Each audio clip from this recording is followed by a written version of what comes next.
she's dual boarded in, I think in childhood endocrinology and oncology. She's a very, very bright girl. So it was kind of a sad day for me. Oh, that's a shame. Did he practice in Florida, or is he up in my area? Well, I think initially he was up, because we both trained at Einstein, cardiology department at Einstein there. And then I came down here, and he didn't come until about, what was it, 1988, I think, is when he came down here. So he was sort of a late comer, and, you know, we got friendly, and he became my physician, a very bright guy. And he retired about a year and a half ago, and that is, so, just, you know, kind of feels sad. Yeah, it's rough when things like that happen, you know. Yeah, I'm starting to lose friends, and, you know, about 12 years ago, my doctor died and my dentist died, both in the same year. That hit me. Yeah, you know, you feel good. You can live to be 100, but, you know, get to be 100 and everybody else is gone. It's like nobody to relate to. I know what you're saying. I had an uncle who lived to be almost 90, and he was in very, very good shape his whole life. I mean, they just found him. He keeled over when he was like 89 in his apartment, but he was in real good shape. But he became very depressed because he lost all his friends. Yeah. See, women do a lot better because they depend on their family. They're the matriarch. And so they still function as the matriarch. They don't lose their position. But a guy, you know, he loses his job. He loses, he's not so quick. He can't think. He can't move around. He loses his friends. And a very, very significant amount of depression among those people. Unless they have ham radio. Yeah, I hear you, Mal. I hear you. Yeah, my uncle didn't have that. But yeah, he was sharp as a tack, and he was a politician. Not a big one, but you know, like active in the wards in Philadelphia, and he always had a patriot's job. Well, anyway, well, can't be forever, right? But the ham radio, I think, keeps you young. Now, I don't know if we live longer on average than the remainder of the population. I never saw a study on that. But I did see a study that said that guys that are into ham radio are more likely to get leukemia. Did you know that? No. And do they have a reason for that? I have no idea. Maybe, you know, electromagnetism and radio waves. But, I don't know anybody. I think it was a flawed study. I don't know anybody in amateur radio, and I mean, I've known a lot of people over the years.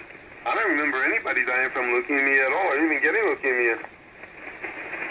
Yeah, I don't know the numbers of people, but I've never heard of anyone either. So, you know, I mean, I could understand you know, getting bed sores or something from sitting too long, you know, but leukemia doesn't make sense.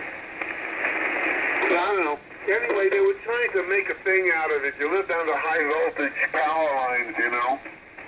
And I live very close to the high voltage power line. Within 100 yards of here, there's 138 kV and a 230 kV big power lines that go out and supply the entire area of Pembroke Pines. It goes right by my house.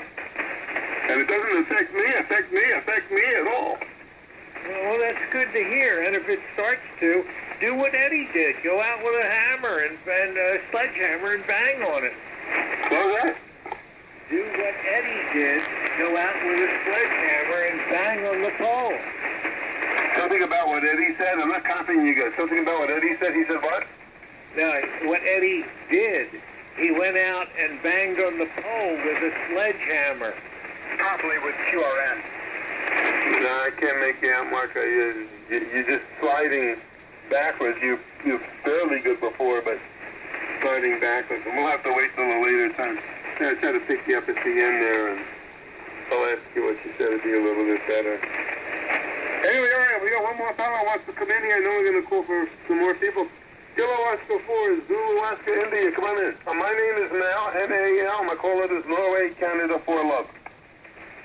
Kilo Charlie 2, Fox Hotel Yankee.